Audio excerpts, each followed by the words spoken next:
Lep pozdrav še z reporterskega mesta, spoštovani gledalke in gledalci. Kot ste slišali že v našem studijskem programu, spremljali bomo srečanje dveh v zadnjem obdobju zelo uspešnih ekip, tako Celjani kot Ljubljančani so neporaženi v državnem prvenstvu na zadnjih 6 srečanjih. Še ena podobnost je med obema ekipama, obe imata v tej sezoni po 2 poraza v domačem prvenstvu, ampak z eno pomembno razliko. Celjani so kar 7-krat v tej sezoni že remizirali. Morda prekršek lopete, Mertik ni zapiskal.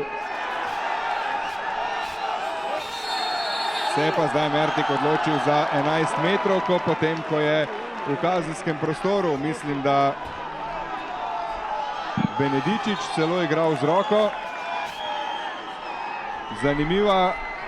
Zanimiv razplet dogodkov. Evri Bišević pa pri 20 letih prvič resno v Evropi, zdaj priložnost za Celjane in zadetek.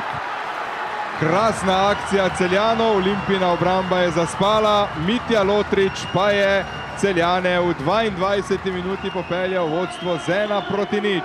Ja, Celjani so nakazovali, da so sposobni česa takšnega, odlična. Podajo kazenski prostor, še enkrat dobro izbijajo Celjani, potem pa Putinčanin zelo nenatančno.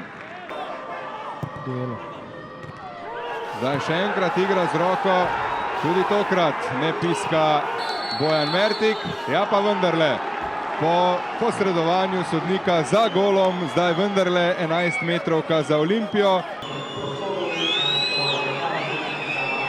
Spet je k strelu z 11 metrov pristopil Andres Vombergar, enkrat v tej sezoni je že uspešno izvedel 11 metrovko proti Aluminiju. Kaj pa tokrat, tudi tokrat zelo zanesljiv Andres Vombergar. Nazadnje je potem proti Gorici 11 metrovko streljal. V prvem polčasu razlagal o Ibiševiću, je padel zadetek, ali bo morda zdaj tudi tako podal kazenski prostor, vratnica se trese. Sarifović proti Lopeti, ki je v osrčju kazenskega prostora. Lopeta dobro brani Rozman. Pritisk Olimpije, Celjani nikakor ne morejo za dlje časa priti do žoge. Še ena podaja proti Vombergarju, odličen je v skoku Žekvancaš, v prejšnjem napadu je izkušeno izsilil prekršek.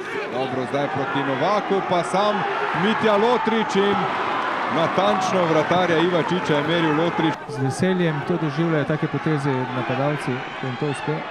Požekvancaš v kazenskem prostoru še enkrat, Rudi Požekvancaš, Jakob Novak in imenitna reakcija Aljaža Ivačiča. Tudi stresel se je okvir celjskih vrat, tudi Celjani so imeli svojo priložnost, zdaj pa krasen strel Stefana Savića in lepa obramba Matjaža Rozmana. Vsi igralci z izjemo Aljaža Ivačiča na polovici Celja.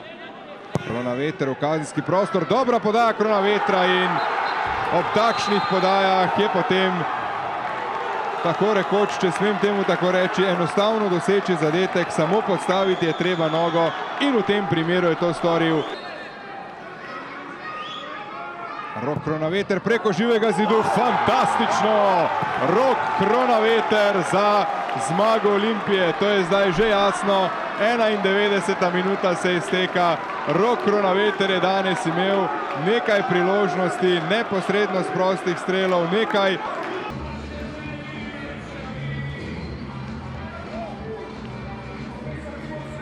Ja, spet se ponavlja stara zgodba, imeli smo svoje priložnosti, ampak kot pravi pravilo, če ne daš gola, ponovadi dobiš in žal se nam je to spet zgodilo. Pa ja, mislim, da smo prvi polčas odigrali zelo slabo. Prejeli ta zadetek, potem dosegli nekako izenačenje, to je bil najboljši del, kaj smo dosegli v prvem polčasu, ampak drugi polčas smo bili zelo dobri, mislim, da smo odigrali odlično in imeli veliko priložnosti, mogli bi že prej odločiti zmagovalca.